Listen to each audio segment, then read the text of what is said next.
प्यारे बच्चों, आपका एक बार फिर से स्वागत है आपकी मैथमेटिक्स की ऑनलाइन क्लासेस में। Home delivery of mathematics in Hindi medium. जैसा कि हमने अपने पिछले वीडियो में पढ़ा था, मैंने आपको जो रैखिक युग्म होते हैं, समीकरण युग्म, उनके विषय में आपको बताया था। और उसमें मैंने ये आपको बताया था कि कैसे हम ये बताते हैं कि हमारी समीकरण के हल हैं या नहीं है। अगर एक हल है, दो हल है, एक हल है, अनंत हल है, यानी अनेक हल है, या कोई हल नहीं है। जिन बच्चों ने मेरा वो वीडियो नहीं देखा है तो चैनल पे क्लिक करके पुराने वीडियो को देख लें, तो उसके बाद उन्हें ये चीज़ ज़्यादा बेहतर समझ में आएगी। आज हम आपको बताएंगे कि हम समीकरण को हल कैसे करते हैं। जो हमें रेखा युग्म मिलता है या जो समीकरण मिलता है, जो युग्म मिलता है, उसको हम कैसे हल करते हैं। समीकरण को हल करने के हमारे जो सिलेबस है कोर्स में 4 विधि है। पहली है ग्राफीय विधि, दूसरी है प्रतिस्थापन विधि, तीसरी हमारी विधि है विलोपन विधि, और चौथी है बज्रगुणन विधि। तो ग्राफीय विधि को अभी हम नहीं कर रहे हैं, वो बाद में कराएंगे, क्योंकि थोड़ा सा वर्तमान परिस्थितियों में हर बच्चे के पास में ग्राफ पेपर होना पॉसिबल नहीं है। हो सकता है कुछ बच्चों पे ग्राफ पेपर ना हो। तो आज हम पढ़ेंगे प्रतिस्थापन विधि।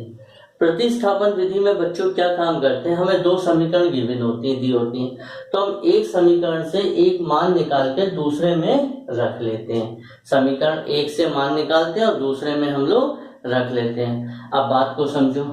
एक समीकरण है हमारे पास में x प्लस वाई बराबर 14 और दूसरी समीकरण है x माइनस वाई बराबर 4। हम क्या काम करेंगे, समीकरण नंबर एक से, समीकरण नंबर एक x प्लस वाई बराबर 14, इसमें से हम y का मान x के पदों में निकालेंगे। किसी का मान भी निकाल लेते हैं, जो मान निकालना आसान होता है उस पर हम जाते हैं। तो y का मान हो गया 14 माइनस x, इसको हमने समीकरण नंबर 3 बोल दिया। अब y का जो मान है वो हम कहाँ रखेंगे, समीकरण नंबर एक से मान निकाला है, 2 में रख देंगे, 2 से निकालते तो 1 में रखते हैं। तो हमने 1 से मान निकाला, समीकरण नंबर 2 में मान रख दिया। x माइनस 14 माइनस x बराबर 4। ठीक बच्चों, माइनस बाहर होता है, अंदर के चिन्ह बदल गए, माइनस 14 माइनस और माइनस प्लस x और x मिलकर कितना हो गया 2x। 14 और 4 मिलकर 14 उधर गया, ठीक है, तो 4 प्लस 14 मिलकर कितना हो गया 18। तो 2x बराबर 18 बटे में गया, तो x का मान 18 बटे 2, 2 ने 18, 9 आ गया। अब x का मान हम कहाँ पे रखेंगे बेटा, समीकरण नंबर 3 में रखेंगे। समीकरण नंबर 3 y बराबर 14 माइनस कितना 18 बटे 2, यानी 9 आया जो मान, 9 हमने यहाँ पे रख दिया। 14 माइनस 9, 14 में से 9 गया, कितना बचा 5। तो x का मान कितना हो गया 9 और y का मान 5। ये हमारा आंसर हो जाएगा। अब हम एक और प्रश्न इस पे आधारित लेते हैं। देखिए,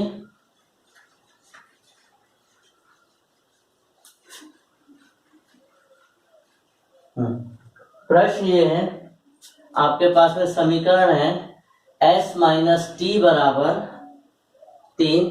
हेडिंग डाल लीजिएगा कि निम्नलिखित समीकरण को प्रतिस्थापन विधि से सरल करो। ये हम लोग जो कर रहे हैं एनसीईआरटी की एक्सरसाइज नंबर 3.3 को हम लोग ले रहे हैं। ठीक है बच्चों, दूसरी हमारी समीकरण है s बटे 3 प्लस t बटे 2 बराबर 6। एक काम हम लोग ये करते हैं कि बटे वाली चीज को थोड़ा सा हल कर लेंगे आराम से। ठीक, तो खैर ये हमारी समीकरण नंबर 1 हो गई, ये समीकरण नंबर 2 हो गई। चाहे पहले हल कर लो चाहे बाद में, यहाँ पर हम चलो बाद में हल कर लेंगे। दोनों तरीके से आपको क्वेश्चन करके दिखाएंगे। आप समझिए, समीकरण नंबर 1 से s माइनस टी बराबर 3 है, तो s का मान कितना हो गया, t माइनस का उधर जाके प्लस में, इसको हमने बोल दिया समीकरण नंबर 3। अब हम s का मान कौन सी समीकरण में रखेंगे, 2 में रखेंगे। 2 में रखने पर, तो जब हम s का मान 2 में रखेंगे तो s कितना है, t प्लस 3 बटे 3 प्लस t बटे 2 बराबर 6। ठीक है बेटा, अब यहाँ पर हमने इसका क्या ले लिया, एलसीएम। एलसीएम लिया, 3 और 2 का एलसीएम कितना आएगा 6। 2 की हम इससे मल्टीप्लाई कर दें तो कितना होगा 2t + 3, और यहाँ पर इसकी इससे मल्टीप्लाई कर दें कितना होगा 3t, बराबर कितना हो गया बेटा 6। समझ लो एलसीएम लेने का तरीका, 3 और 2 का एलसीएम 6 होगा, 3 का पहाड़ा 6 तक पढ़ेंगे, 2 आएगा, 2 की इससे गुणा होगी, 2 का पहाड़ा 6 तक पढ़ेंगे, 3 आएगा, 3 की इससे गुणा होगी।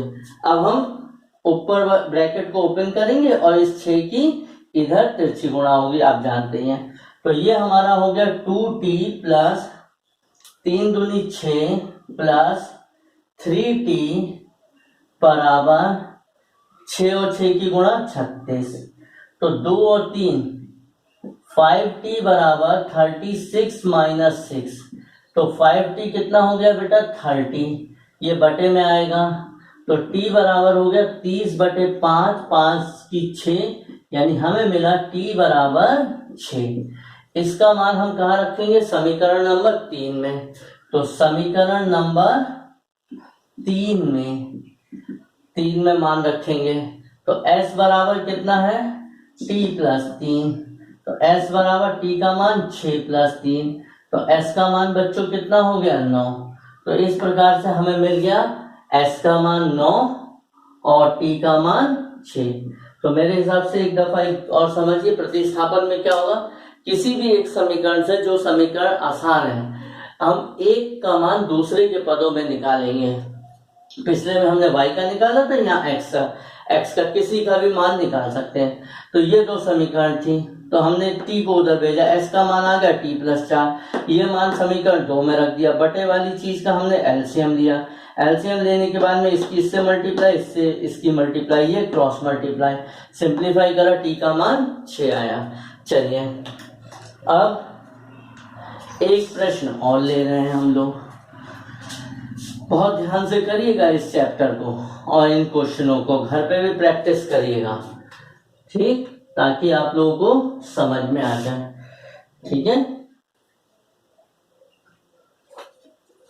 अब देखिए क्वेश्चन है 0.2x, दशमलव वाला क्वेश्चन ले रहे हैं। 0.3y बराबर 1.3, समीकरण नंबर 1। 0.4x + 0.5y बराबर 2.3, समीकरण नंबर 2।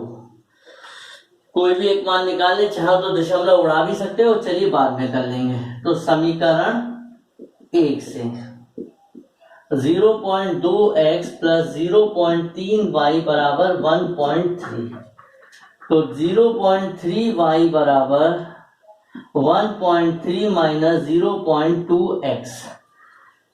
अब y बराबर 1.3 - 0.2x बटे 0.3, ठीक है बेटा। अब ये हो गई समीकरण नंबर 3। समीकरण 2 में मान रखने पर, अब दशमलव हटा के कर दो चाहे ऐसे ही कर लो, अभी हमने ऐसे ही ले लिया है। तो 0.4x + 0.5 y का मान आ गया 1.3 - 0.2x बटे 0.3 बराबर 2.3, ठीक है बच्चों। अब देखिए ये दशमलव से ये दशमलव कट गया और यहाँ पर इन दोनों का एलसीएम आ गया बेटा 3 एलसीएम आ गया, क्योंकि 3 है, 3 की इससे गुणा होगी, तो 4 × 12 यानी 1.2x प्लस 5 के अंदर गुणा होगी, 13 × 5 = 65, 6.5, 5 के अंदर गुणा होगी, 5 दूनी 10 माइनस का 1.0x बराबर 2.3। अब 1.2x और 1.0 जब हल होंगे तो ये बचेगा 0.2x + 6.5, क्योंकि एक प्लस का एक माइनस का। और यहाँ पर जब हम इसकी तिरछी गुणा करेंगे, जब हम इस नंबर की इससे तिरछी गुणा करेंगे तो ये हमें मिलेगा 2.3 × 3, तो ये रिजल्ट मिला 0.2x बराबर अभी हम थोड़ा इसे सिंप्लीफाई कर लें, 6.5 बराबर 6.9, तो ये रिजल्ट हमें मिला 0.2x बराबर 6.9 माइनस 6.5।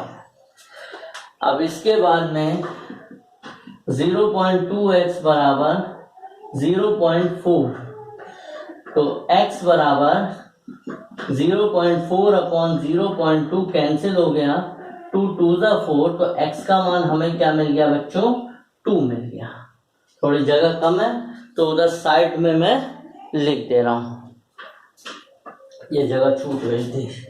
समीकरण नंबर 3 से 3 में हम मान रख देते हैं, y बराबर कितना है 1.3 minus 0.2 into 2 divided by 0.3, y बराबर 1.3 माइनस 0.4 अपॉन 0.3, y का मान हो गया 0.9 अपॉन 0 कैंसिल, तो y का मान 3।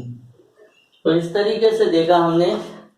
प्रतिस्थापन विधि में हम लोग वर्क क्या करते हैं, प्रतिस्थापन विधि में काम करने का तरीका ये है कि हम एक समीकरण से मान निकालते हैं और दूसरी समीकरण में मान को रख देते हैं, फिर एक हल मिलता है, हल को तीसरी समीकरण में रख दिया जाता है।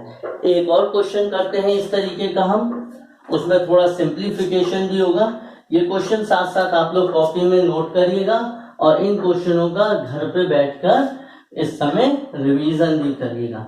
और कोई दिक्कत कोई परेशानी हो तो कमेंट सेक्शन में जाके मुझे बताइए, मैं उस चीज को देखूंगा और करूंगा, लेकिन आप लोग जल्दी जल्दी पढ़ाई खूब सारी करें।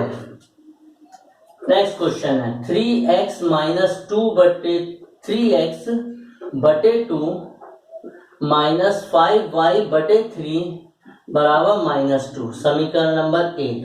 देखिए बटे में जब समीकरण है, दो समीकरण बटे में है, तो हम इसको थोड़ा सा सरल करेंगे।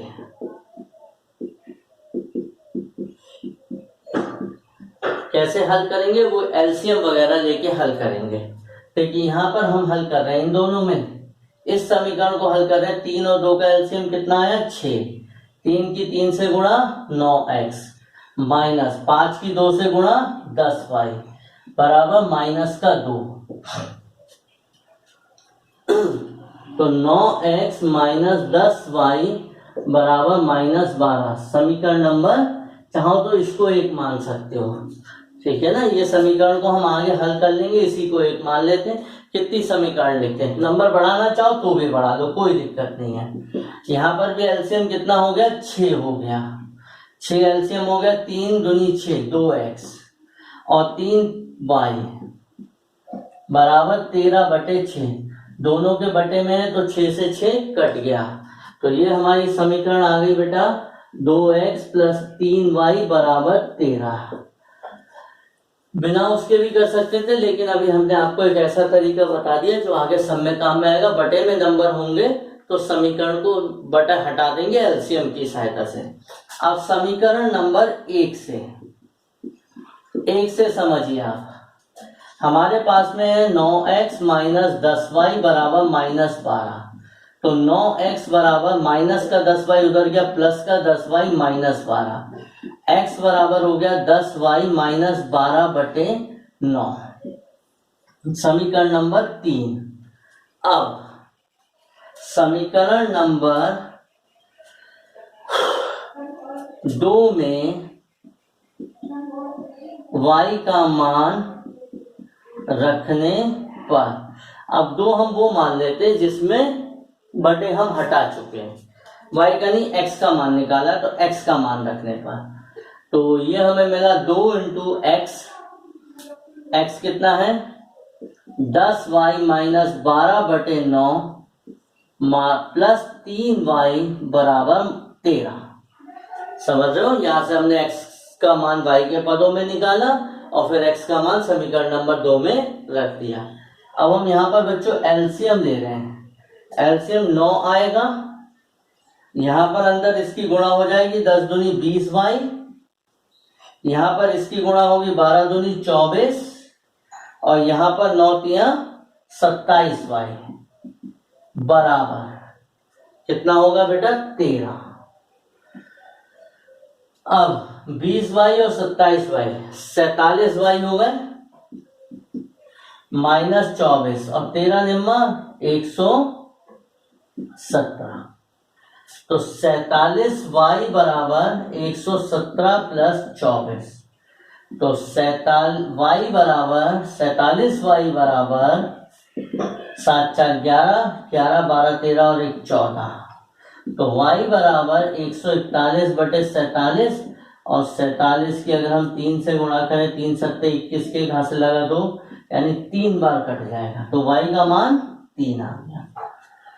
अब समझो बच्चों, ये समीकरण नंबर 3 में रखते हैं, समीकरण 3 से, समीकरण नंबर 3 से x बराबर कितना होगा बेटा, x बराबर होगा 10 गुणा 3 -12 बटे 9, x बराबर 30, 30 में से 12 जाएंगे, बचेगा कितना 18 बटे 9, 9 दूनी 18, तो आंसर आ गया x का मान 2 और y का मान 3। तो प्रतिस्थापन विधि में आपने देखा, ये सारे क्वेश्चन आज करिएगा। तो प्रतिस्थापन विधि में आपने ये देखा कि हम क्या काम करते हैं, किसी एक समीकरण से मान निकालते हैं और दूसरे में रख देते हैं, समझ रहे हैं? तो इस तरीके से हम इस प्रश्नों को कर सकते हैं। मैंने एक उदाहरण के माध्यम से आपको समझाने का प्रयास करा, इनकी घर पे प्रैक्टिस करिएगा, और इसके अलावा भी आपको जो प्रश्न हो करिएगा, पुरानी चीजों को रिवीजन करते रहिए, जो पुराने वीडियो हैं उनको देख लीजिए, जहां पर दिक्कत हो वहां पर करते जाइए, पढ़ाई करिए, मेहनत करिए, मस्त रहिए और पढ़ाई में व्यस्त रहिए, घर से बाहर कदापि ना निकलिए। ठीक है बेटा, धन्यवाद।